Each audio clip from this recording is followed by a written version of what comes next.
ಹೇಳೋ ಮಚ್ಚ, ಏನು ವಿಷಯ? ಅದೇ ಇವತ್ತು ನಿನ್ನ ಲವರ್ ಫೋಟೋ ತೋರಿಸ್ತೀನಿ ಅಂತ ಹೇಳಿದ್ದಿ.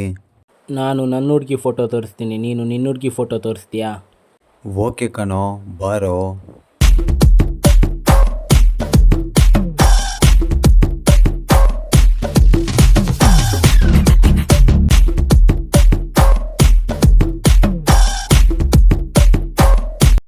ಏನು ಲವಲ್ ಬಿದ್ದಂಗಿದೆಯಾ?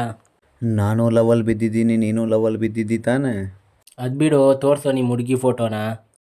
ನನಗಿಂತ ನೀನೇ ದೊಡ್ಡೋನು. ನೀನೇ ತೋರಿಸು ನಿಮ್ಮ ಹುಡುಗಿ ಫೋಟೋನ ಮೊದಲು. ಆಯ್ತಪ್ಪ, ನಾನೇ ತೋರಿಸ್ತೀನಿ ಮೊದಲು. ನಮ್ಮ ಹುಡುಗಿ ನೋಡು, ರಾಣಿ ಇದ್ದಂಗಿದ್ದಾಳೆ.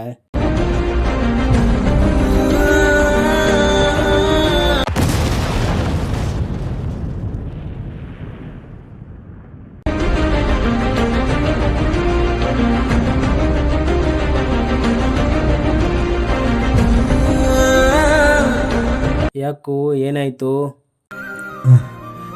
ಏನಿಲ್ಲ ಕಣೋ. ನಿಮ್ಮ ಹುಡುಗಿ ಫೋಟೋನ ತೋರಿಸು. ಇಲ್ಲ ಕಣೋ, ನಮ್ಮ ಹುಡುಗಿ ನನ್ನ ಬಿಟ್ಟೋದ್ಲು. ಏನಾಯಿತು ಅಂಥದ್ದು? ಗೊತ್ತಿಲ್ಲ ಕಣೋ, ನಾನೇ ಎಲ್ಲ ಚೆನ್ನಾಗಿ ನೋಡ್ಕೊಂಡಿಲ್ಲ ಅನಿಸುತ್ತೆ. ಹೇ ಬಿಡು, ಬೇಜಾರು ಮಾಡ್ಕೋಬೇಡ. ನಿನ್ನ ಹುಡುಗಿನ ಚೆನ್ನಾಗಿ ನೋಡ್ಕೊಳ್ಳೋ, ಇಲ್ಲ ಅಂದರೆ ನನ್ನಂಗೆ ಆಗಿಬಿಡುತ್ತೆ.